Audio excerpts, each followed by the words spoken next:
mwami Imana yacu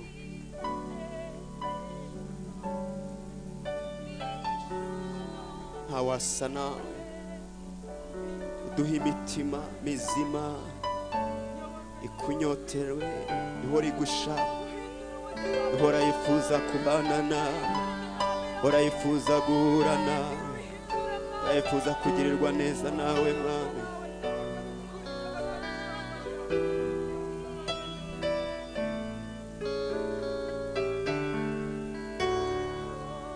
ngomba kona bigitambo mwaminda kwihaye ngomba kona bigitambo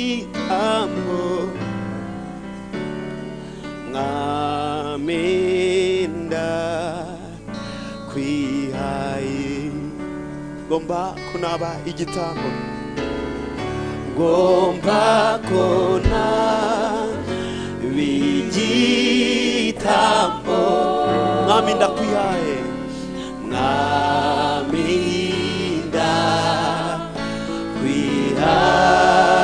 ndakwihaye mwami ngomba kona bigitambo ngomba kona bigitambo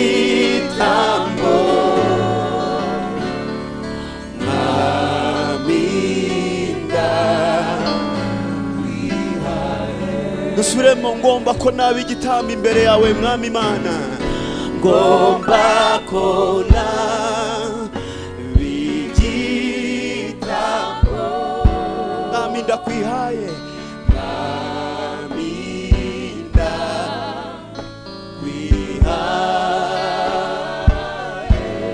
ami ngomba ko naba igitambo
ikiganza cyawe ubwira Imana ngo mwami ndakwiyeguriye wese imbere yawe guhaye ibyanjye byose mwami umutima wawe ibyanjye byose ubiyobore mwami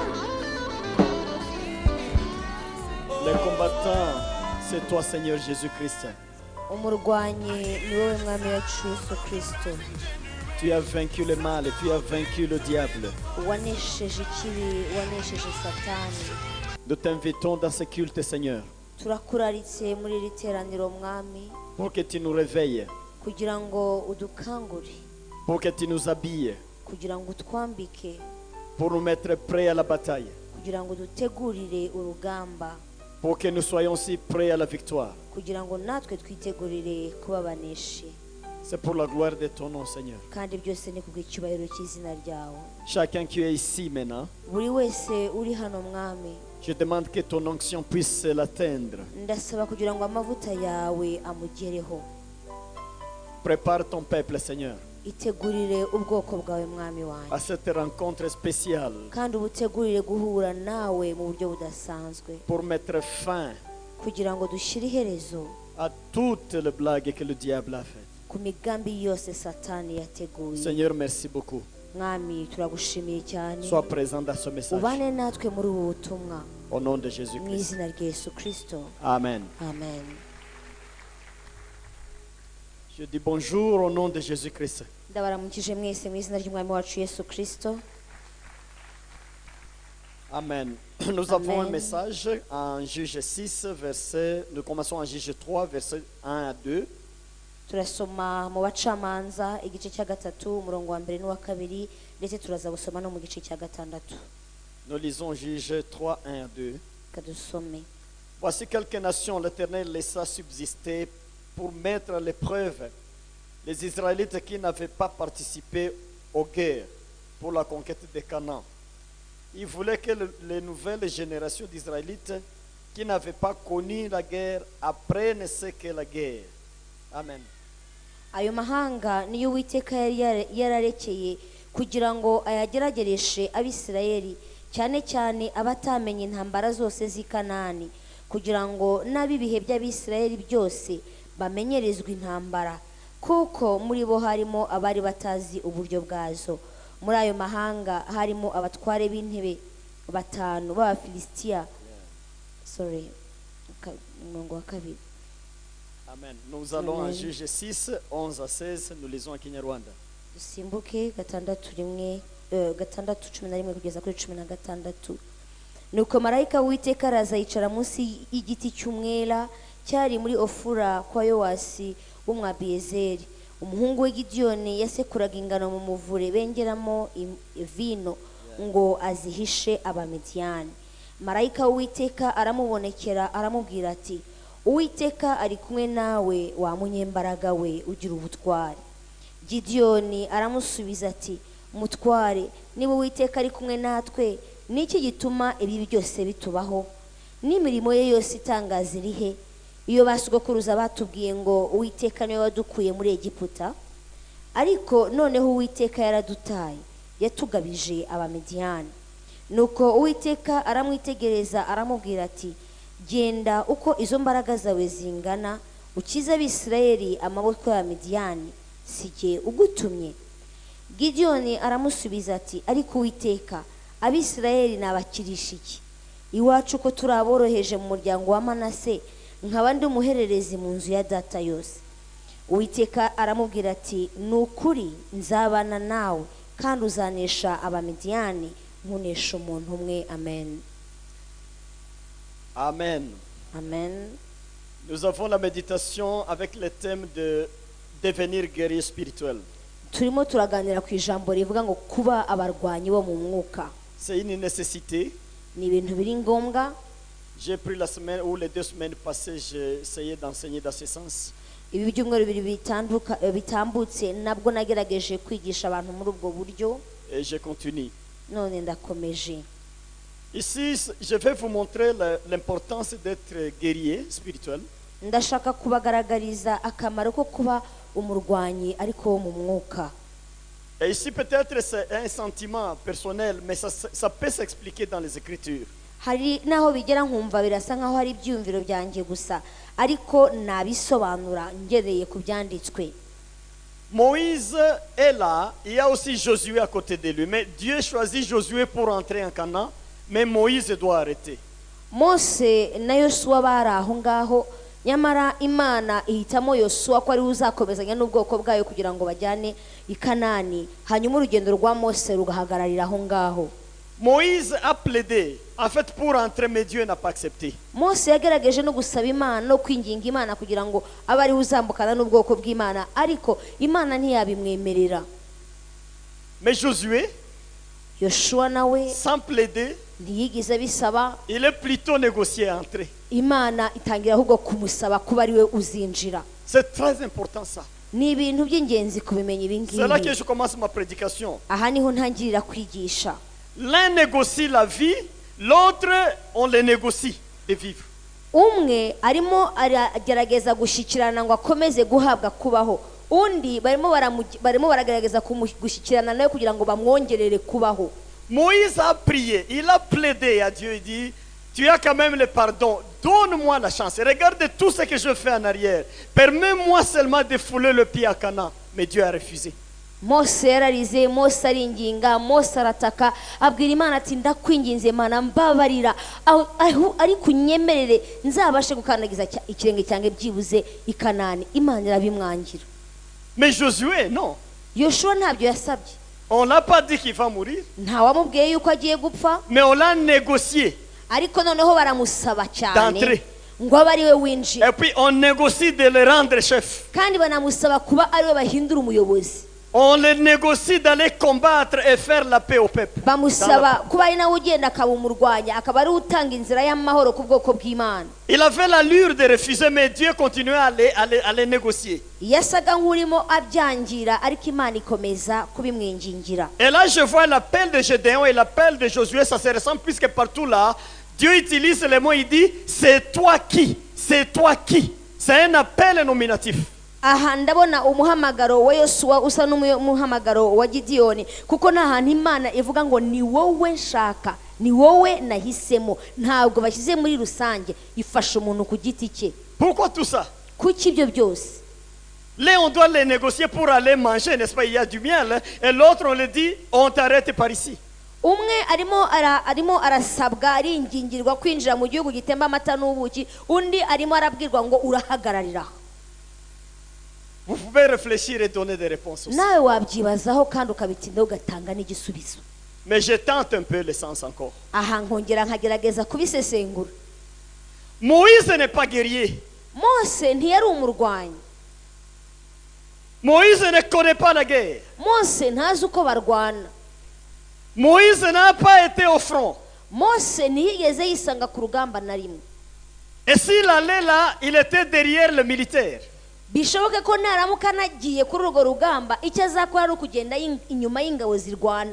Mais Dieu voit l'entrée en Canaan. Imana ikabona uko ubwoko bwawe bugiye kwinjira i Kanani. L'ère d'entrée est terrible par rapport au temps passé. Kandi irabona ari akaga gateye ubwoba cyangwa irabona ari ibintu bikomeye yitegereje cyangwa se ikageranya n'ibindi bihe byaciyeho. Dieu ne voit pas les besoins de Moïse à ce moment-là. Imana irabona nta kintu yakoresha Mose aho hantu. Moïse, tu t'arrêtes. Nta kintu na kimwe yakoresha Moïse, Mose. repose-toi. Mose urashaje, Mose ruhuka. Repose-toi. Mose ruhuka. Laisse Josué entrer. Reka Yoshua abari we winjira. Pourquoi Josué? Kuki abaye Yoshua? Josué, c'est un guerrier. Nuko Yoshua ari umurwanyi. Donc tout le temps, Dieu a besoin de guerriers. Kandi igihe cyose Imana ikorana n'abasirikare cyangwa n'abarwanyi. Les administrateurs, Dieu les utilise pour un temps.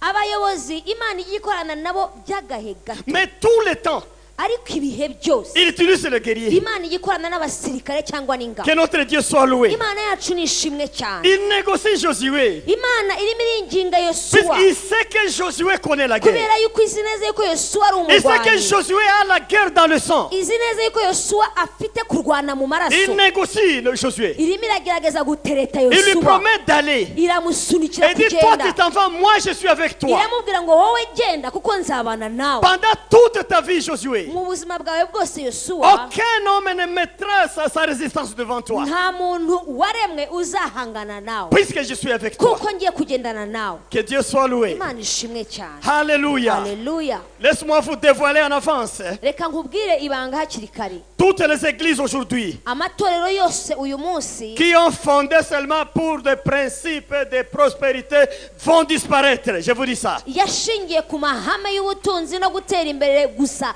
ayo matorero agiye kuvaho.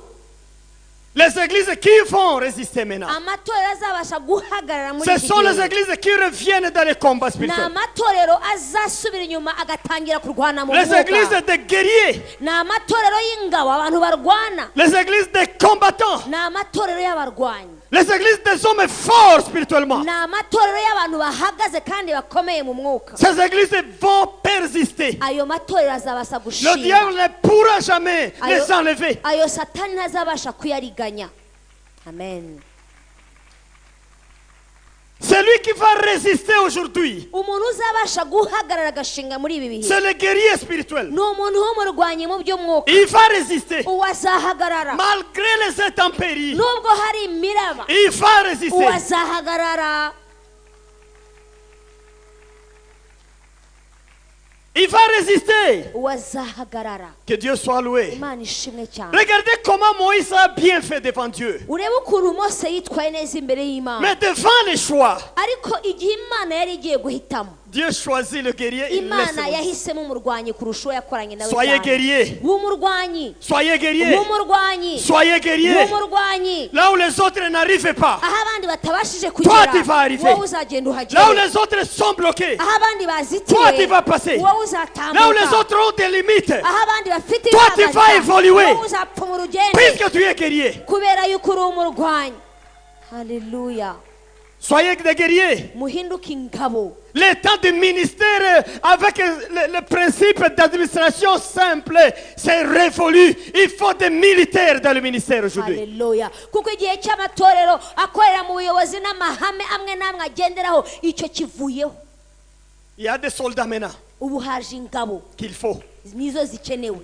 Ce n'est plus le temps des civils. ntabwo abasivile bakiri mu ruhando, C'est le temps des soldats. ubu ni igihe cy'abajeshi. Le temps des guerriers abasirikare dans le spirituel. nibo bagiye gukora mu by'umwuka. Quelqu'un qui est à côté de lui, dites-lui que tu dois être guerrier maintenant. umuntu mwicaranye mubwire ngo nahinduke umurwanyi mu mwuka.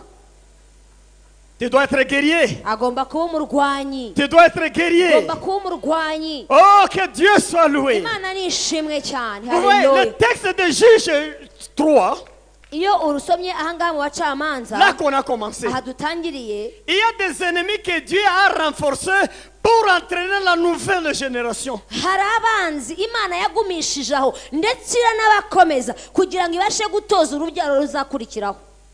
Il a laissé certaines nations fortes hari amoko akomeye yibikiye aho pour être une pierre d'achoppement contre Israël. kugira ngo ahindukire ibuye ritega Isirayeli, C'est pour entraîner les nouveaux Israël à connaître la guerre. kugira ngo atoreze urubyiruko cyangwa abakiri bato mu Bayisirayeli kuzabasha kuba Puisque abarwanyi les nabo. jeunes qui sont entrés, kubera yuko hari urubyiruko rwari ils ne se sont jamais battus. rutazi uko barwana, Ils ne se sont jamais battus. ntabwo rwari rwarigeze Ils ne connaissaient pas la guerre. ntabwo bari bazi uko intambara Ils isa. voulaient profiter. bagomba bashaka kwinjira mu bintu byakozwe Le gusa, miel, bakaza bakarya ubuki, le lait, bakanywa amata, sans avoir combattu. ariko batarabirwaniriye. Dieu dit pas question. Imana iravuga ngo reka reka, Vous devez aussi combattre. mugomba namwe kurwana, Vous devez. mugomba kubirya ariko mwabirwaniriye, Vous devez. mugomba kurwana.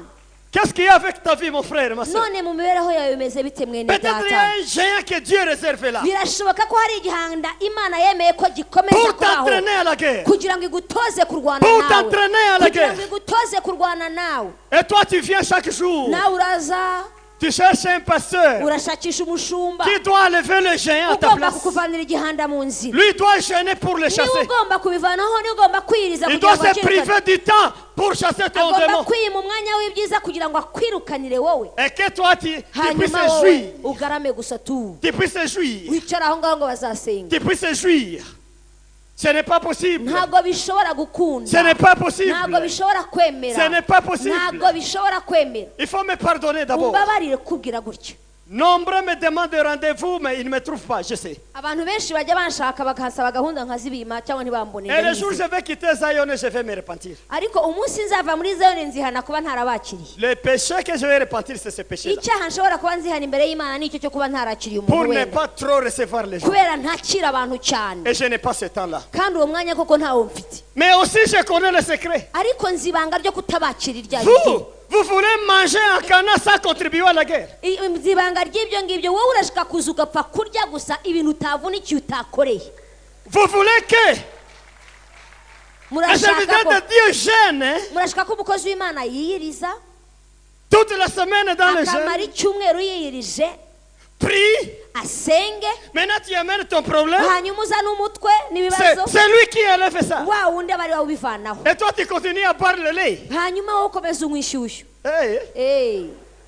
hey, hey.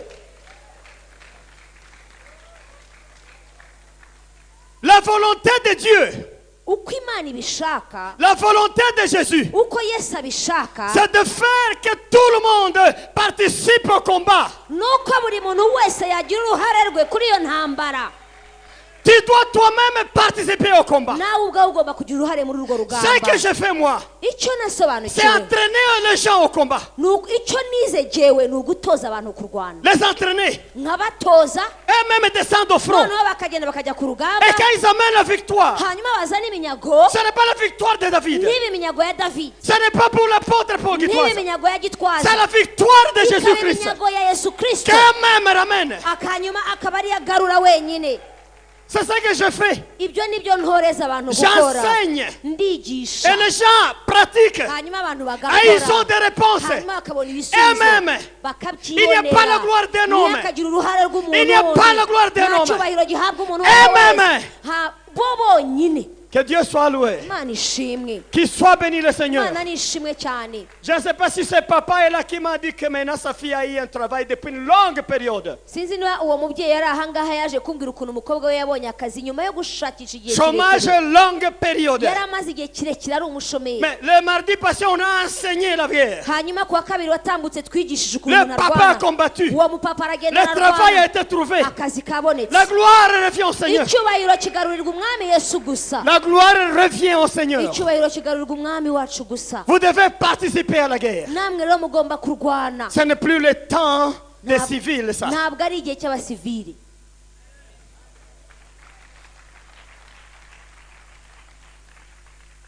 Qu'il soit élevé notre Seigneur umwami wacu Jésus-Christ. nahabwa icyubahiro cyinshi. haleluya. Qu'il soit béni. umwami wacu nashimwe. Vous savez, nous vivons au temps de troisième église. turimo turabaho nk'igihe cy'itorero cya gatatu. Troisième église. igihe cya gatatu La cy'itorero. première église commence en Orient. itorero rya mbere ryatangiye mu burasirazuba, Depuis le départ, depuis la Pentecôte jusqu'à la fin du premier millénaire. kuva kuri pentekote kugera ku ikinyagihumbi cya mbere kirangiye. Deuxième église, c'est en Occident. itorero rya kabiri riza mu bihugu by'i Burayi. Mais qu'est-ce qui s'est passé en Occident? byagenze bite rero? Nos frères occidentaux n'ont pas bien gardé, protégé le dépôt que Dieu les a donné. bene wacu b'i Burayi ntabwo barinze cyane ububiko Imana yari yabashyizemo. Aujourd'hui, allez visiter les anciennes colonies des églises en Nouvelle-Zélande, disons en Europe, de Suède, en Europe, de Norvège. Tu ne peux plus trouver ces sites-là. uyu munsi ahantu hari hakomeye mu by'iyobokamana cyangwa mu by'ubukristo mu bihugu byo mu Burayi bw'uburengerazuba, za Norvège, za Suède, Nouvelle-Zélande, aho hose ntabwo ushobora kuhasanga rwa rufatiro rwigize kuhaba igihe kimwe. En Angleterre, mu Bwongereza c'était le siège des grands sorciers du monde. niho hari icyicaro cy'abarozi bakomeye bo ku isi. Beaucoup de grands évangélistes, Dieu les a réveillés en Angleterre. ariko Imana igiye kubyutsa abavugabutumwa bakomeye cyane ibabyukiriza aho mu Évidemment, ils Bwongereza. ont combattu la sorcellerie à ce aho ngaho moment-là. niho barwanyirije imbaraga z'uburozi cyane. Ils ont contaminé d'autres pays. hanyuma batangira kwanduza cyangwa se guha uwo mucyo ku bindi bihugu. Certains pays scandinaves que je viens de citer. navugaga ibyo bihugu byo muri Scandinavie. Le réveil a atteint l'Europe à ce moment-là. hanyuma ububyutse buraza bugera i Burayi icyo gihe. Et après ça, hanyuma les choses ont décliné. biza kugwa, Les choses ont ibintu décliné. biramanuka. Il n'y a plus de traces, il n'y a plus l'odeur même de ça. ntabwo ushobora no kuhabona ikimenyetso y'uko yigeze kuba impumuro y'ubukristo. Mais il continue à jouir des résultats de gens qui ont combattu spirituellement. ariko ibyo barwaniriye cyangwa abantu babirwaniriye mu gihe cyabo n'ibyo barimo babaho uyu munsi ni nabyo bibafashije. Le développement de l'Europe, c'est le fruit du réveil du 17e, 18e et 19e siècle. gutera imbere k'uburayi ni imbuto y'amasengesho n'ububyutse bwabaye mu bihugu by'i Burayi mu kinyejana cya 17 n'icya 18 n'icya 19 ndetse n'igice cya 20 Ils continuent à profiter ça. Et ils baracyabiryohererwa. peuvent penser qu'ils sont intelligents. noneho bakibwira yuko bashobora kuba bafite ubwenge Ce bwinshi. n'est pas l'intelligence. ntabwo ari ubwenge Ce n'est pas bwabizanye, l'intelligence. ntabwo ari ubwenge. Je lis un livre. hari igitabo nigize gusoma, Quelqu'un de ces endroits-là, il écrit ceci. ni umuntu wo muri ibyo bihugu wigize wandika. Il dit ceci, il dit que les gens qui prient doivent maintenant laisser la prière et aller travailler. uwo muntu yaranditse aravuga ngo abantu basenga cyane bari bakwiye kureka gusenga ahubwo bakajya gutangira gukora. Et surtout en Afrique. ngo kandi cyane cyane abo muri Afurika. C'est ça qu'il dit. niko yanditse mu Donc gitabo pour cye. lui, prier, ce n'est pas travailler. kuri we gusenga ni nk'aho atari umurimo, Ça, c'est une ignorance. ariko ni ubujiji. La prière, c'est un travail. gusenga ni akazi. La prière, c'est un travail. Gusenga ni umurimo. La prière, c'est un travail. Gusenga ni umurimo. La prédication, c'est un travail difficile. Kubwiriza ni umurimo unakomeye. Ils profitent puisqu'il y a des gens qui ont prié pour eux avant. We aradamaraye kubera ko hari abandi bantu basenze mbere. Mais l'Afrique a besoin de prière. Ariko Afrika ikeneye amasengesho. L'Afrique a besoin de prédication Kandi Afrika ikeneye kwigishwa pour aussi préparer le développement. kugira ngo nayo itegure iterambere ryayo. Il n'y a pas de développement en Afrique sans la prière et sans la prédication de la parole. Ntago hazabaho iterambere rihamye muri Afrika hatariho inyigisho, hatariho amasengesho. N'attendez pas le développement de notre continent à travers les chefs politiques. Là, il faut oublier. Ntuzanategereza yuko hazabaho gutera imbere muri Afrika bivuye mu byemezo bya politike by'abayobozi bo muri Afrika. Le réveil doit d'abord passer en Afrique. Hagomba kuzaho ububyutse mbere na Quand le mbere. réveil passe, Hanyuma ubwo bubyutse ça bwanyuraho. prépare ce développement-là. Aho ngaho nibwo noneho biba bitegura Le iterambere. réveil va utiliser les politiciens. Iterambere niryo rizasunika Le abanyapolitike. réveil va utiliser les secteurs dans le monde public. Nibyo rizakoresha abantu mu matsinda atandukanye y'iterambere muri Afrika. Vous pouvez dire Amen. Ese wavuga ngo amen? Amen. Amen. Je suis en train de contredire ce livre-là. Ndimo ndagerageza kunyuranya na kiriya gitabo cyangwa se kwerekana yuko kiriya gitabo atari cyo. Je connais écrire aussi. Je vais écrire pour contredire ça. Nanjye nzi kwandika kandi nzandika kugira ngo mvuguruze amahame y'uriya muntu. Puisqu'il a dit ceci, Kuko yarongeye aravuga ngo il a dit que les gens qui sont très intelligents, ils font la médecine, ils font aussi ils deviennent des ingénieurs dans des domaines. yaravuze ngo abantu b'abanyabwenge ikibigaragaza nuko babona impamyabushobozi z'ikirenga za doctorat no kuba aba engineer ngo nicyo kigaragaza yuko abantu ari abanyabwenge koko. Mais les gens qui ont échoué à partir de 6 ans de primaire, Ariko aravuga ngo noneho ngo abatsinzwe kuva mu wa gatandatu w'amashuri abanza ils deviennent des pasteurs. nta kandi kazi babona ko gukora usibye kuba abapasiteri. Ils deviennent des prophètes dans les églises. Bahinduka abahanuzi mu matorero yabo. Celui-là se moque de l'église. Uwo ngo rero aba arimo akwena itorero. Il se moque de l'église. Abakwena itorero. Nous allons écrire. Ariko tuzandika. Vous savez, j'ai fait des conférences les années antérieures et j'ai montré que c'est la Bible qui donne des mécanismes aux maçons. Najyaga nkora amakonferensi mu myaka yatambutse ngaragaza neza uburyo Bibiliya ariyo itanga urufatiro cyangwa se amahame yibanze ku bubatsi. La première opération chirurgicale ça trouve dans la Bible. Kandi mbagaragariza yuko kubagwa kwa mbere kwabaye ku kiremwa muntu ni muri Bibiliya. La première anesthésie Ikinya cya mbere a été prescrite dans un homme. cyahawe Adamu, cyahawe umuntu. C'est dans la Bible ça Kiri commence. muri Bibiliya. N'est-ce pas ça? Siko bimeze. Mais la Bible qui dit qu'il a fait dormir Adam un sommeil profond. C'est ça l'anesthésie. Bibiliya niko itubwira ngo amusinziriza ubuticura Adamu, uko niko guterwa ikinya. C'est l'anesthésie qui commence. Cyari ikinya. C'est l'anesthésie. Ni ikinya cyari Et gitangiye. puis il commence l'opération. Atangira kumubaga atumva. Si cela ne suffisait pas, Niba bitari bihagije. le médecin traite qui? Ese abaganga bavurana Il traite l'homme. bavura umuntu. D'où est venu l'homme? Umuntu yavuye hose Il n'a pas de réponse. ntabwo yabona Mais la igisubizo. Bible a la réponse de Ariko l'origine de Bibiliya l'homme. ifite igisubizo cy'aho umuntu yavuye.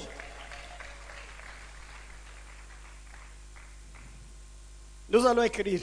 Tuzandika. Alléluia. Haleluya. Alléluia. Haleluya. L'église du 3e millénaire, Rero itorero ryo mu kinyagihumbi cya gatatu c'est l'église de l'Afrique. ni itorero ryo muri Quand Dieu Afurika. a vu l'échec en Occident, Imana imaze kubona yuko ibihugu by'i Burayi bineshejwe, les gens ont pensé que le développement c'est le fruit de leur labeur. abantu bamaze kwiyemeza no gutekereza yuko iterambere ryabo ari imbuto y'imirimo yabo. Dieu les a ravis. Imana Il a yarabibambuye donné en Afrique. ibiha Afurika. Aujourd'hui, je vous dis ceci. Uyu munsi ndababwira gutya, Le monopole du christianisme, ubukristo, le centre de gravité du christianisme, aho imbaraga z'ubukristo n'ireme rifatika ry'ubukristo riri c'est en Afrique. ni muri Afurika. Les grandes décisions du christianisme aujourd'hui, Ibyemezo bikomeye by'ubukristo c'est en Afrique. ni muri Afurika. C'est notre temps. Ni igihe cyacu C'est-à-dire, natwe. il a ravi le pays le plus riche. Ni ukuvuga ngo yanyaze abatunzi, ibihugu bitunze cyane, Il a donné ça au pays le plus pauvre. hanyuma abizanira ibihugu bikennye cyane. Les pays les plus pauvres économiquement, ils sont riches puisqu'ils ont reçu l'évangile. Ils ont Ibihugu ça. bikennye cyane mu bigaragaza mu birebana n'ubukungu ni birakennye aho ngaho, ariko birakize mu by'ubukristo. Mais cet évangile prépare aussi une forte économie en Afrique. ariko noneho ubwo butumwa bwiza nabwo burimo burategura ubutunzi cyangwa ubukungu bukomeye muri Afurika. Que Dieu soit loué. Imana ishimwe cyane. Qu'il soit glorifié notre Imana Seigneur. nihabwa icyubahiro Imana yacu. Est-ce que vous savez ça? Ese ibyo mwari mubizi? Est-ce que vous savez que c'est nous qui avions la décision dans les mains aujourd'hui du Ese christianisme? muzi ko uyu munsi Imana yadushyize ibyemezo mu biganza. Donc la destinée du christianisme, c'est entre nos mains aujourd'hui. Uyu munsi ubukristo kugira ngo butere imbere biri mu biganza byacu. Regardez, c'est nous encore qui avons envoyé ce christianisme en Occident. Murebe ko uyu munsi nitwe turimo twoherereza ubukristo mu bihugu by'Iburayi. Nous envoyons ça là-bas. Turimo turohereza Les ubukristo. prédications les plus fortes qu'on trouve en Occident, Inyigisho zikomeye kandi zihambaye turimo dusanga mu bihugu by'Iburayi. ce sont les Africains qui Ni enseignent ça. inyigisho zirimo zitangwa n'Abanyafurika. Qu'il soit béni notre Imana Seigneur. yacu nishimwe cyane. Nous avons le monopole pour le moment. Dufite ireme n'urufatiro rw'igikristo ubu ngubu muri iki gihe. C'est pourquoi vous voyez des églises partout. Niyo mpamvu unabona insengero zaragwiriye ahantu Partout il y a hose. des églises. Ahantu hose insengero zaragwiriye. Formellement, ça va. Mu buryo busanzwe ubirebeye inyuma ni ibintu Ça byiza. va. Ni byiza. Il doit y avoir partout. Hagomba kubaho insengero ahantu hose. C'était comme ça en Europe au 17e et 18e siècle. Mu kinyejana cya 17 n'icya 18 i Burayi niko byari bimeze. Mais ils ont chuté. Ariko baje kugwa. Ils ont changé les églises en maison de cinéma maintenant. Uyu munsi bahinduye inzu zari insengero bazihinduye inzu zo kureberamo sinema Et des théâtres. n'izo kureberamo Les églises se sont ikinamico. trop petites comme ça. Ugasanga insengero zibaye nto cyane zisigaye. Mais nous non, nous avons encore le monopole. Ariko twebwe turacyafite ubukristo muri Vous devez twebwe. tout faire pour que Dieu ne nous ravisse pas ça. Namwe rero mugomba kubungabunga no gukora ibintu byose bishoboka kugira ngo ubwo bukristo Imana Nous devons itazabutwambura. protéger ça. Tugomba kuburinda cyane Au nom de mu Jésus-Christ. izina rya Yesu Kristo. Nous devons protéger. Tugomba kuburinda. Mais maintenant, pourquoi les gens nous critiquent? Kuki rero abantu batuvuga? Pourquoi ils nous critiquent? Kuki batuvuga? Ils écrivent des articles contre nous. Pourquoi? Bakatwandikaho ibintu biturwanya. Beaucoup de mauvaises choses. Pourquoi? Bakatwandikaho ibintu bibi cyane. Pourquoi? Ni ukubera iki? C'est notre temps, mais nous sommes trop critiqués. Ni igihe cyacu nyamara turavugwaho cyane. J'ai trouvé quelques raisons. Hari impamvu nagiye mbona. Quelques échecs de la troisième église. Nagiye mbona impamvu zo kugwa kw'itorero rya gatatu cyangwa ryo mu gihe cya gatatu. Nous avons bien commencé Nuko twatangiye neza en Afrique. muri Afurika. Nous avons bien commencé. Twatangiye Le neza. réveil. Haba ububyutse. Mais vous savez, le diable, Ariko Satani il a amené du poison. hari uburozi yazanye. Il a mis dans le repas de l'évangile. Hanyuma ubwa burozi abwinjiza mu ifunguro ry'ijambo ry'Imana. Et nous avons mangé. Hanyuma tuburyana n'ijambo Nous avons ry'Imana. mangé. Tuburyana Nous n'ijambo avons ry'Imana. mangé. Tuburyana n'ijambo Et maintenant, nous ry'Imana. sommes au temps où le poison nous a maintenant attaqués. Noneho tugeze mu gihe bwa burozi bumaze kugera mu mibiri yacu butangiye gusaka. Nous sommes au point de s'évanouir et de mourir. Turenda guhera tugapfa. Je peux vous dévoiler ce poison-là. Reka mbabwire ubwo burozi busa buti. Si vous voulez que je dévoile, manifester la gloire de Reka Dieu. ubigire gutya niba wumva ushaka kumenya ayo makuru. D'autres ne veulent pas. Hari n'abadashaka kubyumva rwose. Mais vous avez avalé du poison. Ariko ni hahandi mwaramize. Je vais dévoiler ce poison. Ndavuga ubwo burozi ari bwoko ki. Quand on avançait avec l'évangile, Igihe twarimo dutera imbere mu ivugabutumwa, un courant est venu hari umuyaga waje, qu'on appelle la prospérité. hari umuyaga waje uvuga ijambo ryo gutunga. Ça s'est mélangé malignement dans la mallette de l'évangile. Hanyuma ubwo butumwa buraza busesera neza mu ivugabutumwa. Nous n'avons pas distingué ça. Ntitwabasha gusobanukirwa. Nous avons pensé que c'était ça le kérigme, le message. Hanyuma twibwira yuko ariho ubizingiye iby'ubwo butumwa. Et nous sommes partis avec. Hanyuma turabwakira cyane tujyana nabwo. Ça produit des évangélistes. Hanyuma bituma habaho abavugabutumwa. Lui, il entre. Akinjira. Il dit aujourd'hui, c'est Akaza akabwira la iteraniro. gloire du Seigneur aujourd'hui. Akavuga ngo icyubahiro cy'Imana kirahari uyu munsi. Tu as une maison dans 6 mois, toi. Akavuga ngo ubonye inzu mu mezi 6. Mais tu dois payer quelque chose à Dieu. Ariko hari ikintu hari igitambo ugomba gutanga. Toi, je vois, tu as une grande promotion, toi. Akavuga wowe ndabona urazamutse muri iyi minsi. Je suis un loin de Dieu. Ndi uwasizwe n'Imana. Il faut me chercher. Unshake. Si je pose la main sur toi, Kuko ninkurambikaho ikiganza. tu verras des merveilles. Uraza kubona ibitangaza n'ibikomeye. D'autres ont mis des tarifs Abandi bashyizeho n'ibiciro. pour chasser un démon. Kugira ngo umudayimoni umwe asohoke. il faut $20. hari amadolari 20. Mais si je trouve 7 en toi, kandi nisanga marindwi $140. urazana amadolari 140. Je trouve 10 démons de toi. nimasanga abadayimoni 10 Voilà $200. urazana amadolari aya. Et les gens allaient nombreux chercher ces gens-là. maze abantu bajya gushaka abo bantu bihuse. Ce sont des aventuriers. ni abantu bari mu mikino tu. Ces gens ont eu beaucoup de gens. abo bantu kandi bironyeye benshi Les gens cyane. sont venus nombreux les abantu fréquenter, les barabakurikira chercher. ari benshi cyane. Ils ont donné l'argent. batanga amafaranga. Ces gens ont travaillé. abantu barakoze. Il y a quelque chose qui a apparu. wenda hagira n'icyo abona. Quelqu'un venait devant les gens. umuntu akaza imbere y'abantu. Il n'a pas encore prêché. atarabwiriza. Il commence à lever la main. atangira kuzamura ikiganza. Les gens tombent. abantu bakagwa. Et on dit que c'est la gloire de Dieu. abantu bakavuga ko ari imbaraga C'est la z'Imana. puissance de Dieu qui bakavuga opère ko ari ici. ubushobozi bw'Imana Il fait bugaragaye. ça. akagira Les gens gutya tombent. abantu hasi. Il fait ça. yagira Les gens gutya tombent en abantu masse. hasi. Ok. nibyo Ça a commencé. biratangiye. Mais nous, on regardait doucement. ariko tukareba. Je regarde celui qui est tombé dimanche. nkareba uwaguye ku cyumweru. Mardi encore il tombe. kabiri akongera akagwa. Jeudi encore il tombe. kane akongera L'autre akagwa. dimanche encore il ku tombe. cyumweru akongera Le akagwa. problème c'est le même. kandi ibibazo ni bya Rien n'a changé à sa vie. ntacyahindutse mu buzima On bwe. commençait à examiner. dutangira On commençait kugenzura. à analyser. dutangira kureba. Nous sommes entrés dans la prière aussi. twinjira natwe mu Nous masengesho. avons veillé. turagenda Nous avons jeûné. turiyiriza. On était dans les églises. twinjira mu matorero. On prêchait. tukabwiriza. Pendant un temps, ukabwiriza mu on gihe voyait kimwe. ces choses. ukabona bya bintu. J'ai vu ça moi-même de mes mains. narabibonesha nayo La puissance de Dieu, les gens tombent. nkabona imbaraga z'Imana Mais zigusha un abantu. mois après, ariko nyuma y'ukwezi la même situation continue. wa muntu agakomeza kubaho uko yari abayeho. C'est la même vie, il n'y a pas de changement. agakomeza kubaho nta mpinduka n'imwe yabaye mu Comme buzima bwe. intellectuel, hanyuma nk'umuntu nk'umuntu w'umunyabwenge je me suis posé la question. ngira kwibaza mu mutwe. Je vais toujours me concentrer afin que les gens tombent, mais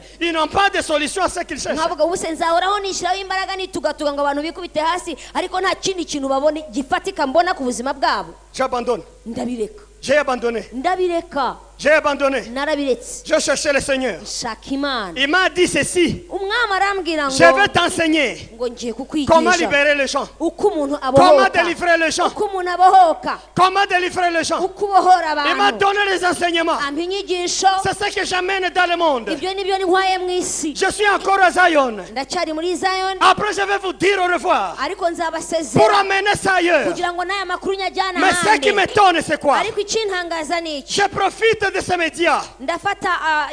ndakoresha iyi mudasobwa cyangwa se iyi itangazamakuru. Les gens qui m'écoutent en Europe, abantu bankurikiye mu ils Burayi m'écrivent tous les jours. buri munsi baba Ils me banyandikira. téléphonent tous les jours. baba bampamagara. Ils me négocient tous les jours. baba banyinginga buri munsi. C'est-à-dire même là, n'ubu ils ont la soif de la parole de Dieu. bafite inyota y'ijambo ry'Imana. Ils ont la soif. nabo bafite inyota y'ijambo Ils ry'Imana. tombent tel le jour, mais ils n'ont pas la solution à leurs problèmes.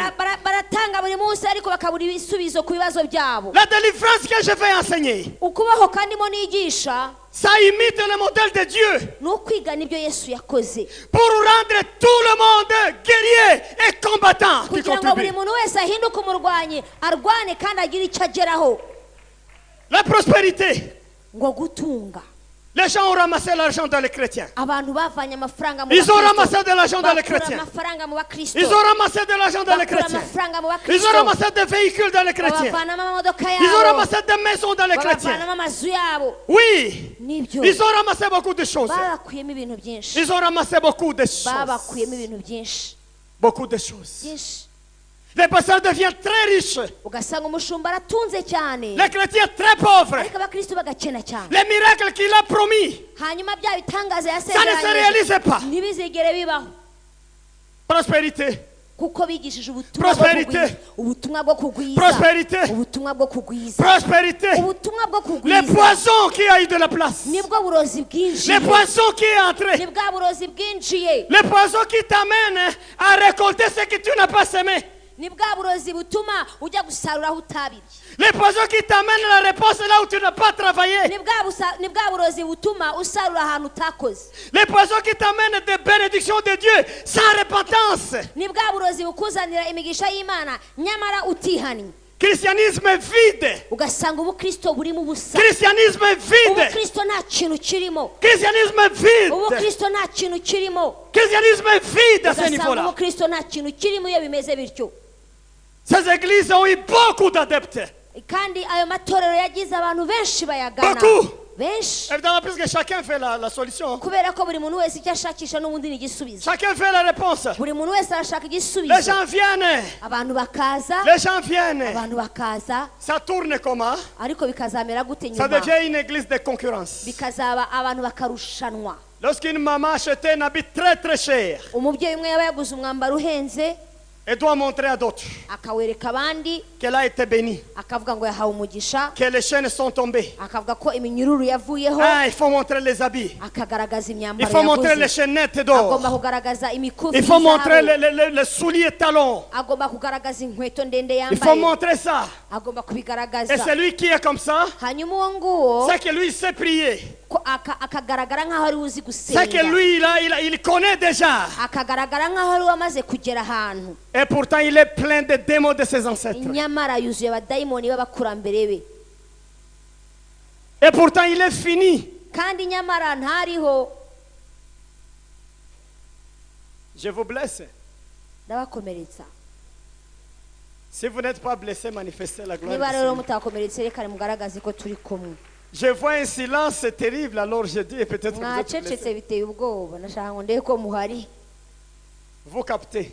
murankurikira Alléluia. haleluya Alléluia. haleluya Ce christianisme a induit des millions de gens en erreur. ubwo bukristo bwatumye abantu ibihumbi n'ibihumbagaza bagwa mu makosa Quelqu'un vient, hanyuma umuntu akaza il vient d'un hôtel avuye muri hoteli avec une femme d'autre. ahavanye n'umugore w'abandi Il entre à l'église. yinjiye mu rusengero Le même jour, il tombe sur un bon message. uwo munsi akagwa ku butumwa bwiza Dieu te donne un véhicule, toi. akavuga ngo imana iguhaye imodoka Il dit, ok. hanyuma nawe akayakira Mais les gens pensaient que je suis païen. abantu bari bazi ko ndi Dieu me umupagani connaît. imana iranzi Dieu me donne un véhicule. imana nimpaye imodoka bareba Celui-ci laissera l'adultère. uwo nguwo azigira ava mu Je vous busambanyi demande aussi. uwo nguwo nguwo bahanura imodoka zava mu Est-ce busambanyi qu'il laissera l'adultère, celui-ci? azihana uwo nguwo Il a passé la nuit, il a découché. Il n'est pas chez lui.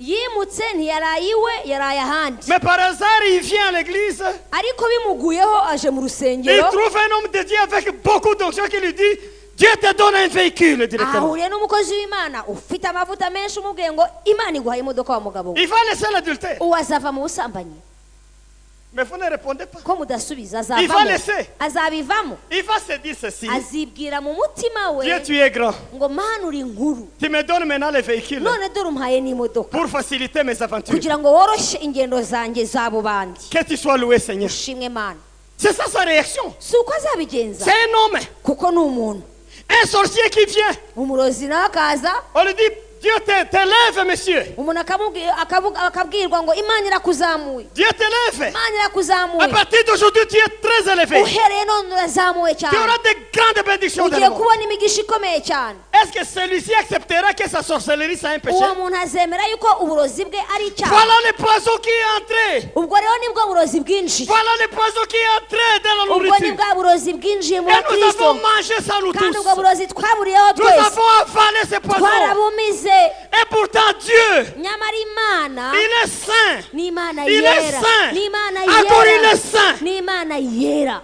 Il est Dieu de la ni sainteté. imana yo kwera Ce n'est pas un Dieu de confusion. ntabwo ari imana y'urujijo Que Dieu soit loué. imana ishimwe cyane Que Dieu soit loué. imana ishimwe cyane Que Dieu soit élevé. imana ishyirwe hejuru Si tu es serviteur de Dieu, niba uri umukozi w'imana Dieu t'a ouvert les yeux pour voir seulement les voitures, les maisons et les choses. Hein. Il faut demander à notre don de voir les péchés que les gens ont. niba uri umukozi w'imana wasizwe ariko ukaba warasigiwe kubona amamodoka imana itanga amazu imana itanga n'imigisha imana itanga reka ngo usabe usubire kukara gusenge ubwire imana ikwereke n'ibyaha by'abantu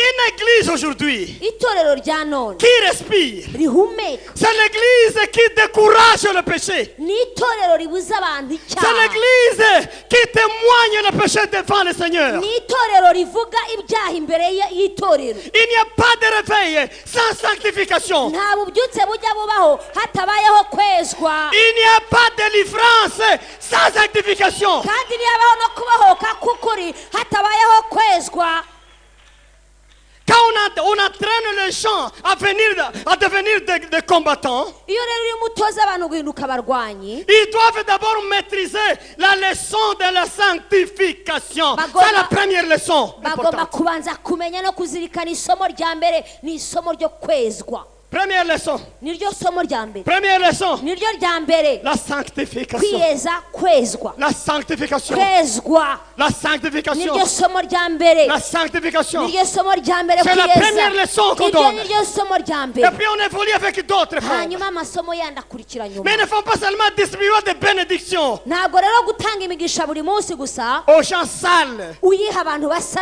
aux gens nabi, pourris, gusa uyiha abantu baboze, aux gens possédés. uyiha abantu batewe, Ça n'a pas de sens. n'ibifata.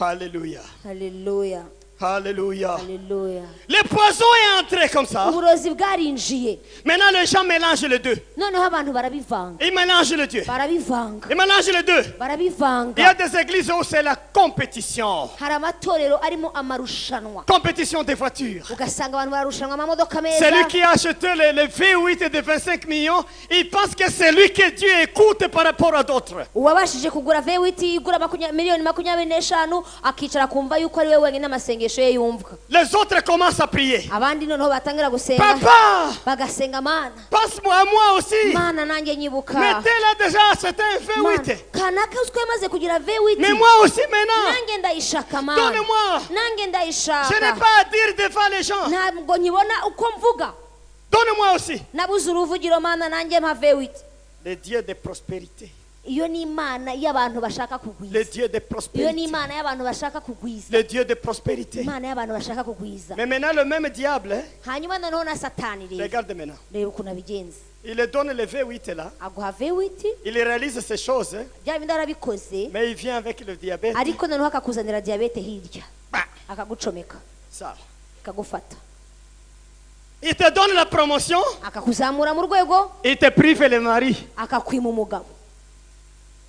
Tu es une grande femme là, Uri umugore uri aho mwiza Intellectuel, w'umunyabwenge, avec un grand bureau. ufite na biro nini cyane, chacun qui te regarde a peur. buri muntu wese ukurebye ahinda umushyitsi, A peur. aravuga ngo uriya wapi, 30 ans, myaka 30, 40 ans, 40, 45 ans. 45, Tu dis, hein, le temps ukavuga passe. mana, Tu commences à ramasser des petits garçons sur la route. none utangira kujya uraruza uduhungu hariya hirya. Petit, Peti, viens, yaka, je te donne du travail cette nuit. ngwino ngo umurimo nimugoroba. Tu vois le diable, hein? Urumva satani Il tourne, il va arazenguruka, installer un cancer. akaguteza ka kanseri, Allez-y, nawe ukagenda mangez la prospérité. ukarya ibyo kugwiza, Mangez la prospérité. ukagwiza. Mais tu n'es pas bien. Uragwiza se kandi nta magara ufite, Tu n'es pas bien. ntabwo ufite, uri Tu as à manger, muzima, mais tu n'as pas la bouche pour manger. ufite ibyo kurya ariko nta menyo abihekenye ufite, Tu as le corps, mais tu ne peux pas t'habiller. ufite umubiri ariko nta mwambaro wawushyiraho. Je vous mens. Ndababeshya se? Je vous mens. Ndimo ndabeshya? Je vous mens. Ndabeshya? Regardez le plan de Dieu. Uzarebere ukuntu Imana ikora. Dieu, quand il voit tout ça, lui, Iyo Imana ibibonye ibyo byose, il veut que vous deveniez d'abord des combattants. irabaza igashaka yuko muba abarwanyi. Pourquoi des combattants? Kuki ishaka ko muba Puisque abarwanyi? vous préparez le chemin pour la bénédiction. Nuko muba mutegura inzira izacishwamo umugisha. Vous préparez le sentier pour la bénédiction. Ubu urimo urategura inzira izacira umugisha. Quand la bénédiction va venir, Noneho umugisha nuza, vous allez croquer ça à l'aise, à l'aise, uzarya à umugisha wawe l'aise, à uguwe l'aise, à neza. l'aise. Haleluya. Que Dieu vous bénisse. Imana ibaha umugisha. Que Dieu vous bénisse. Imana ibaha umugisha. Tout ce genre de cancer là, Bwa bwoko bwa tout ce kanseri genre de mwumva, diabète là, ubwoko bwa diyabete des mwumva, complications cardiaques, indwara umumva zo mu des mutima, kystes, des myomes ibibyimba n'ibindi qui vous nk'ibyo privent la paix. bibabuza amahoro. C'est le même diable là Satani uwo qui a essayé de mettre dans vos niwe corps ugerageza kubicisha hirya pour que vous ne akabizana mangez pas bien kugira les ngo bénédictions de Dieu. utazabasha kurya ku migisha y'Imana uguwe C'est là qu'il neza. fallait commencer. Aho niho wagombaga gutangirira, C'est là qu'il fallait commencer. wagombaga kubanza kurwanya ibyo, Il fallait être combattant d'abord wagombaga kubanza kuba umurwanyi, pour enlever tout ça sur le ukavana sentier. ibirwayi byose mu nzira, Et puis vous allez marcher bien. hanyuma ukinjira mu mugisha wawe uguwe neza. Qu'il soit loué notre Seigneur. Imana nishimwe cyane. Qu'il soit béni notre imana Seigneur. yacu ni ishimwe cyane Qu'il soit élevé le Dieu le Tout-Puissant. imana yacu nihabwe icyubahiro ikomeye Devenez des guerriers. nimuhinduke abarwanyi Devenez des guerriers. muhinduke abarwanyi Devenez des guerriers. muhinduke abarwanyi Devenez des guerriers. muhinduke abarwanyi Vous allez sauver vos familles. muzakiza imiryango Vous allez yanyu sauver votre avenir. muzakiza ejo hanyu hazaza Mon frère, mwene data les médecins tels qu'ils expliquent le diabète, hein, uko abaganga bajya bagerageza gusobanura diyabete c'est une explication limitée ni ubusobanuro budafite aho bugarukira qui s'arrête quelque part. bugira ahantu buhagararira Les hommes de Dieu vont au-delà. ariko abakozi b'imana barenga ubwo Ils voient busobanuro l'origine de diabète. baragenda bakareba aho bikomoka L'origine de diabète. baragenda bakareba aho diyabete iva Les cancers là, izo kanseri tel que le médecin explique ça, uko abaganga bagerageza c'est trop kuzisobanura limité. ni ibintu bifite ahantu Les bigarukira hommes de Dieu, ariko abakozi ils vont b'imana au-delà. bo baragenda bakajya Ils kure peuvent expliquer la source de baragenda ça. bakagusobanurira n'aho yavuye Devenir combattant, c'est quoi? guhinduka rero umurwanyi ni ibiki Être capable de voir l'origine ni ukubasha gusobanukirwaho ibintu byavuye et battre l'origine. hanyuma ugakubita aho byavuye Détruire l'origine ugasenya aho biva et laisser les gens partir hanyuma abantu bagatambuka dans la paix. bakagenda mu mahoro Qu'il soit loué notre imana yacu Seigneur ni Jésus. ishimwe cyane Alléluia. haleluya Ce n'est plus le temps des civils, ntabwo ari igihe cy'abasivili c'est le temps des guerriers, iki ni igihe cy'ingabo le temps des abarwanyi combattants. ni igihe cy'abantu barwana C'est le temps des ni combattants. igihe cy'abantu barwana Mes frères, mes sœurs, bene data l'évangile de la prospérité ne doit pas vous distraire. ubutumwa bwiza bwo kugwiza bwe kubarangaza Ça ne doit pas vous distraire. ntabwo bukwiriye Ne soyez pas kubarangaza distraits. ntimurangare Soyez éveillés. ahubwo mube maso Soyez au front. mube maso mube ku rugamba Alléluia. haleluya Soyez au front. mube aho ku rugamba Soyez au front. mube ku rugamba Et Jésus sera avec vous. yesu azagendana namwe Il va vous accompagner. kandi azabaherekeza Il va vous accompagner. yesu azabaherekeza C'est un message profond dans mon cœur. ni ubutumwa bukomeye kandi buvuye mu Très ngeri profond dans y'umutima mon cœur. buvuye mu mutima wanjye kure Mais cyane pourquoi les gens se battent dans l'église aujourd'hui? kuki abantu rero barwana mu itorero uyu munsi Méditez avec moi une minute. tubitekerezeho akanya gatoya L'église du 19e siècle, il n'y avait pas de combat dedans. mu itorero ryo mu kinyejana cya 19 nta muntu warwanaga n'undi Il n'y avait pas de conflit dedans. nta nubwo abantu bari bafitanye amakimbirane Ils venaient pour la sanctification. bazaga kugira ngo bezwe On disait à quelqu'un, nous voulons te consacrer comme pasteur. Il dit, je ne vais pas, je ne vais pas. babwiraga umuntu bati tugiye gusigira kuba umushumba agahakana ati ntibibaho Mais pour le moment, ariko uyu munsi hein,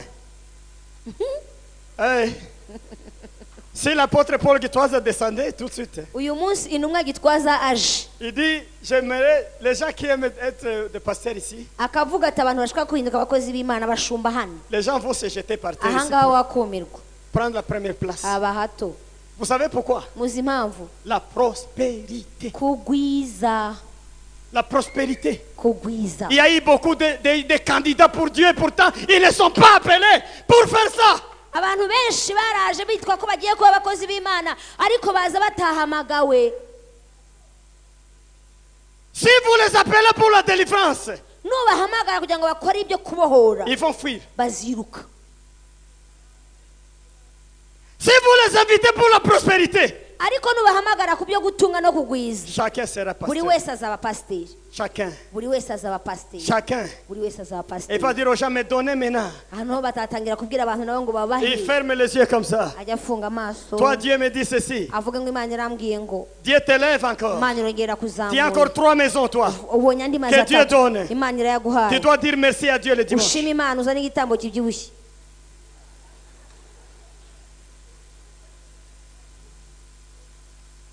Que Dieu nous aide. imana idutabare Que Dieu nous ni aide. ukuri imana itubabarire Vous savez, on dit ceci dans une sagesse.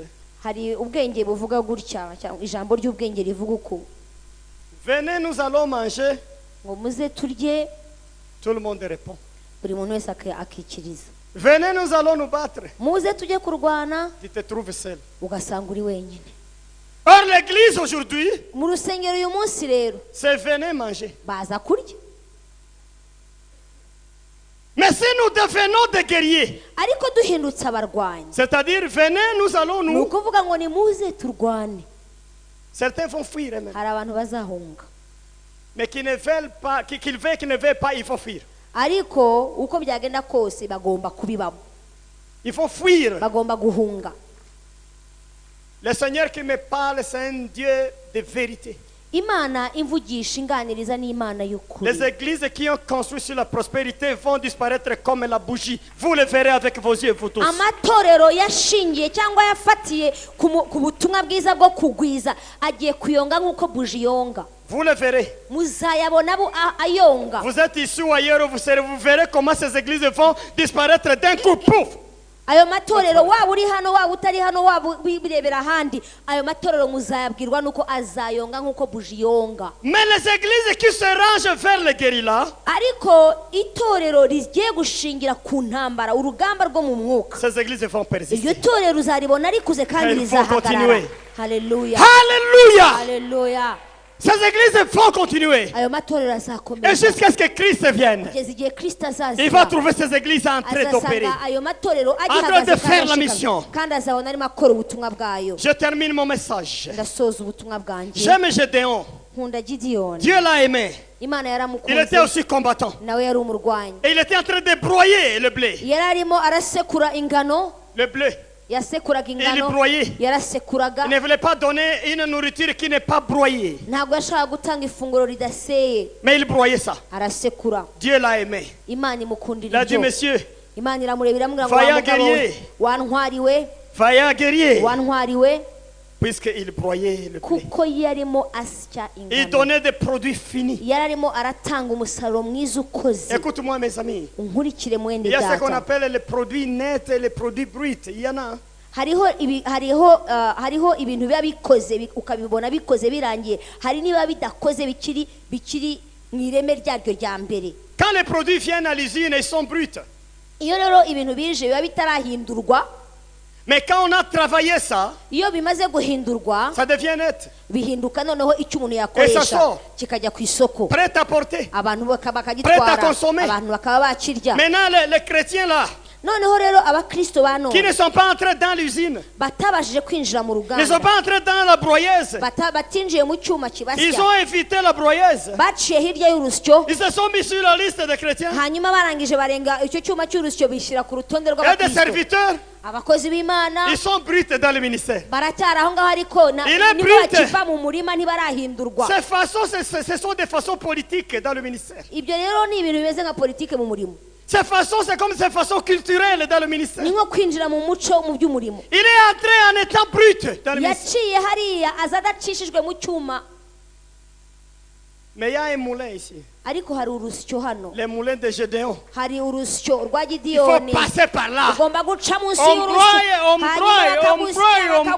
bakagusya bakagusya, Quand on a fini, hanyuma wamara on donne du guseka blé de qualité. ugahinduka Prêt à consommer. ifu y'ingano nziza. Les militaires spirituels, abasirikare bo mu mwuka les rero, guerriers, abarwanyi bo mu ils mwuka acceptent de passer dans le four. bajya bemera guca no mu itanura. Il y a un temps de four. hari igihe baca mu Il y a un itanura, temps de hari préparation. igihe yo Il gutegurwa, y a un temps de hari chauffage. igihe cyo Il y gushyushya, a un temps de hari préparation. igihe cyo Mais gutunganywa. quand il faut terminer ça, ariko iyo ils bagisohotsemo deviennent tranchants. baba ari abantu bakata, Tranchants. baba bakata, Ils vont couper tout. barakata. Que Dieu soit loué. imana ishimwe cyane, Qu'il soit béni. imana ni ishimwe cyane. Il faut passer dans le four. umuntu wese agomba guca muri iryo tanura, Le four de Gédéon. agaca mu itanura nk'irya Le Gideyoni, four de Gédéon. agaca mu rusyo nk'urwa Gideyoni, Dedans. agacamo. D'autres sont malins. abandi rero bakagira Ils ont n'amayeri, introduit la main dans le four. bacishije ukuboko mu ifuru, Et puis, arashavuza induru arasohoka. maintenant c'est coupé.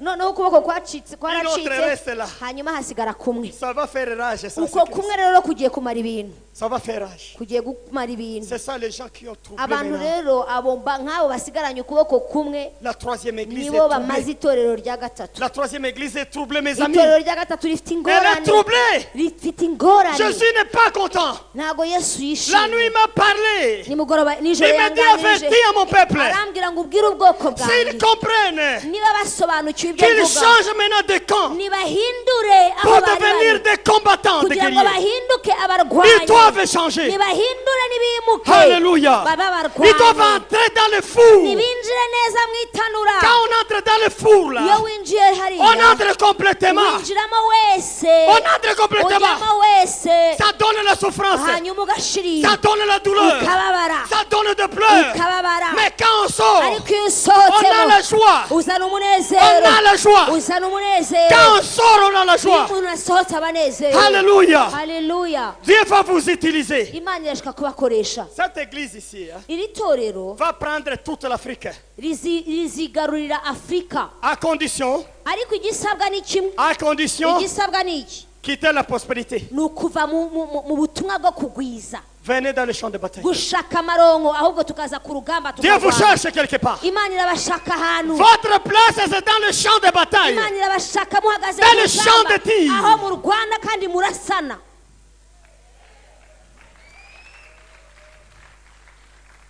Qu'il soit loué le Seigneur. imana yacu nishimwe cyane Qu'il soit béni. imana nishimwe cyane Je vous enseigne avec toute assurance. ndabigisha kandi nshize amanga Avec toute assurance. nshize amanga Avec toute assurance. ndabigisha nshize amanga J'ai toute l'assurance dans mon cœur. nshize amanga mu mutima wanjye kuko Avec la ndemezwa conviction du Saint-Esprit. kandi nemejwe n'uko umwuka Dieu wera va réveiller des combattants sérieux dans ce groupe. imana igiye guhagurutsa abarwanyi b'ukuri ahangaha mu itorero haleluya Alléluia. haleluya Comme ça, les sorciers, hanyuma noneho abarozi les démons là, abadayimoni hein, abo vous aurez à casser seulement. muzagira gutya gusa À casser. uzajya uvuna gusa À casser. uvuna gusa Vous savez pourquoi? muzi impamvu Ce sont ces gens qui nous créent des conflits dans l'église. C'est eux. uko nibo bazana ibibazo mu itorero C'est eux. abo Qu'on ne vous trompe pas. ntibazana babeshya Des fois, nous disons c'est Dieu qui a créé ceci, de troubles. hari igihe tuvuga ibi bintu ni imana yabizanye Dieu a vu. imana yarabibonye Mais ceux qui ont créé ce sont les ariko sorciers. ababiremye ntabwo ari imana Dieu a vu. imana yarabibonye Il joue à ça. yarabibonye Il laisse ça. irabireba Pour que vous irabireka, deveniez des guerriers, vous kugira ngo tous. mwese muhinduke abarwanyi Mais ceux qui ont commencé ça, ariko ababitangiye ce sont les sorciers. ni abarozi Ils troublent les églises. babuza amahoro itorero Ils troublent les églises. babuza amahoro itorero Mais nous allons les casser. ariko tuzabavuna Depuis quand je vous enseigne ces choses, kuva natangira kubigisha ibi ngibi les sorciers sont fâchés. abarozi bararakaye Et ils viennent me chercher. noneho bakaza Mais kunshaka je dis, vous cherchez qui? noneho nkababwira ariko ubundi uwo mushaka muramuzi Et vous cherchez pourquoi? muramushakira iki Vous pensez que moi je suis passé en dehors du four? mwibaza yuko jyewe naciye ibusamu ntabwo nahaciye Jamais. naciye mu ifuru neza Je ne suis pas fait entrer ma main puis quitter pour amener mon corps. Je n'ai ntabwo pas esquivé. nacishijemo akaboko gusa nagiyemo wese ntabwo nasohotsemo Je igice n'ai pas esquivé le four. ntabwo nigeze nkwepa ifuru J'ai accepté le four. nemeye J'étais kurijyamo rabaissé dans le four. naciye bugufi njyamo Je suis passé dans le four. nca muri uwo On muriro m'a broyé dans le four. hanyuma ndakongoka Je suis sorti du four. hanyuma Je ndisohokamo suis prêt pour le ministère de Dieu. nariteguriye Imana umurimo w'imana C'est pourquoi ils ne peuvent rien chez moi. ntacyo rero bantwara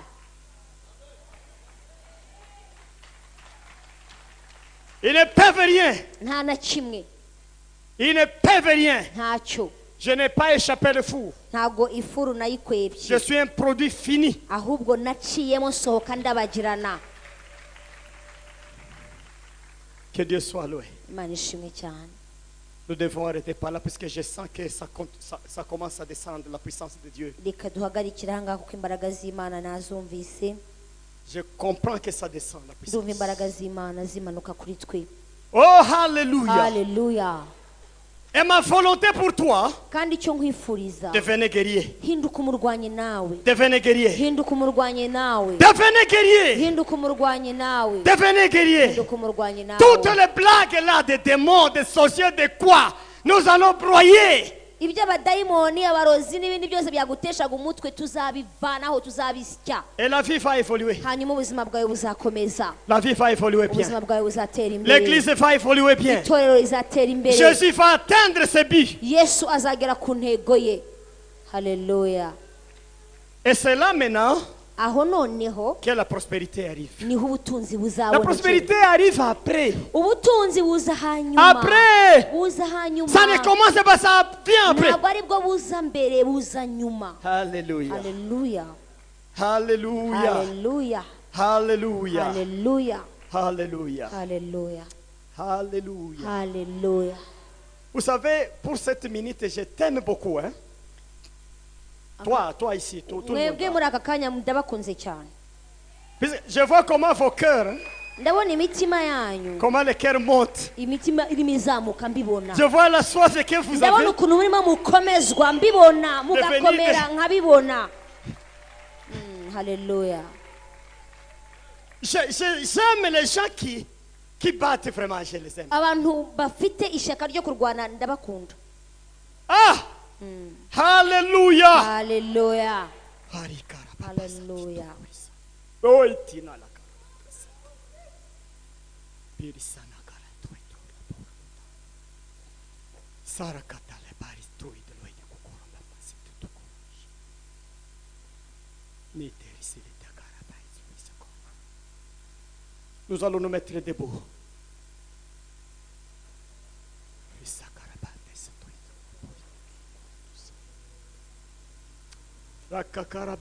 reka duhaguruke twese.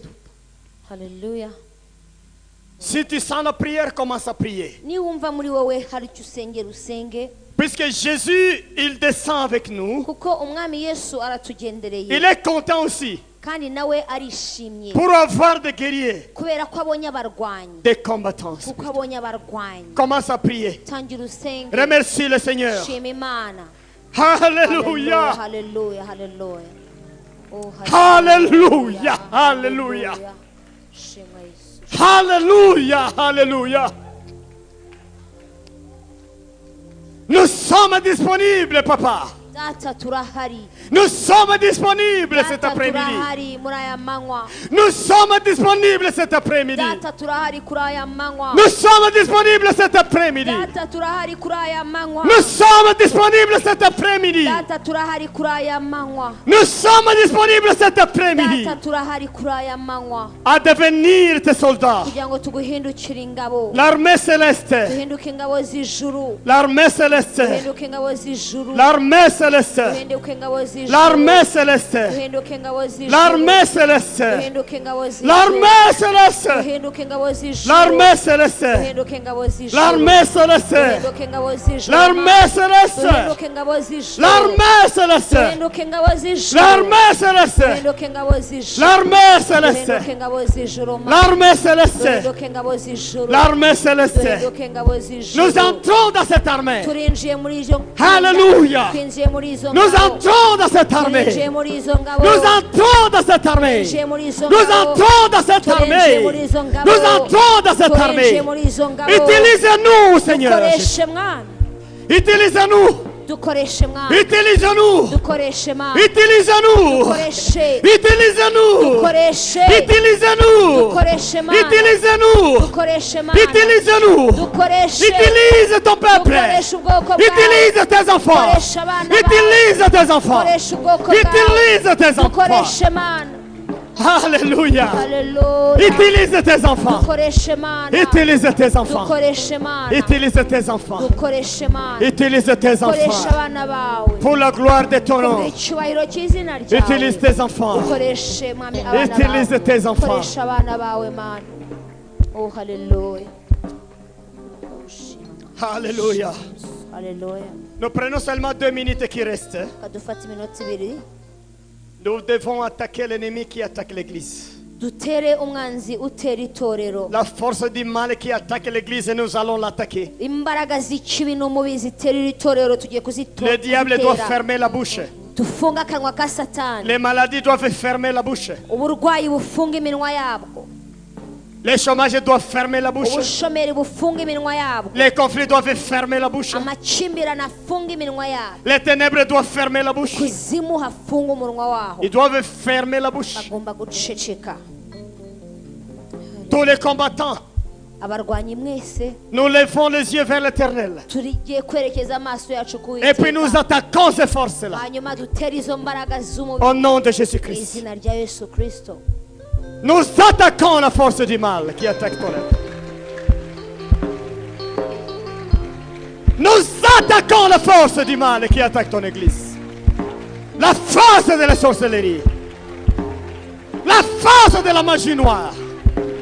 La force de toute autre magie musulmane et catholique. Nous attaquons, nous attaquons, nous attaquons, nous attaquons, nous attaquons au nom de Jésus. Nous attaquons ces maladies.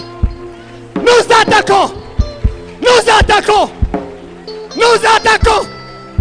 Nous attaquons. Nous attaquons. Nous attaquons. Nous attaquons. Nous attaquons. Nous attaquons. Nous attaquons.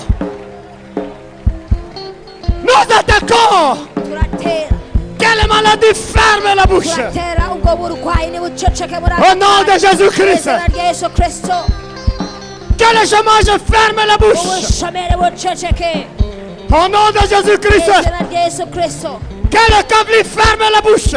uburwayi butabufunga umunwa Au nom de Jésus. izina rya Yesu Au nom de Jésus. izina rya Yesu Au nom de Jésus. izina rya Yesu Au nom de Jésus. izina rya Yesu Au nom de Jésus. izina rya Au Yesu nom de Jésus. izina rya Au Yesu nom de Jésus. izina rya Au nom de Jésus. izina Au nom de Jésus. izina rya Au nom de Jésus. izina Au nom de Jésus. Au nom de Jésus. Au nom de Jésus. Au nom de Jésus. izina rya Yesu Au nom de Jésus. izina rya Yesu Amen. amen Alléluia. Alléluia Alléluia.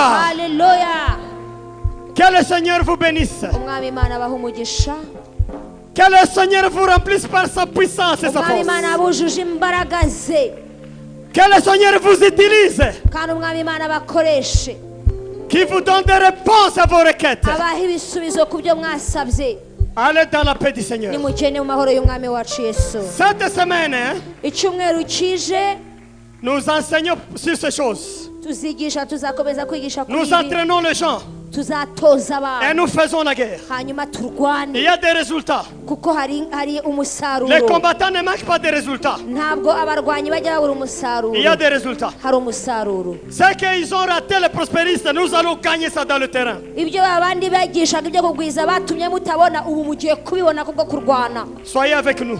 muzabane natwe mu Que le Seigneur materaniro vous bénisse. umwami abaha umugisha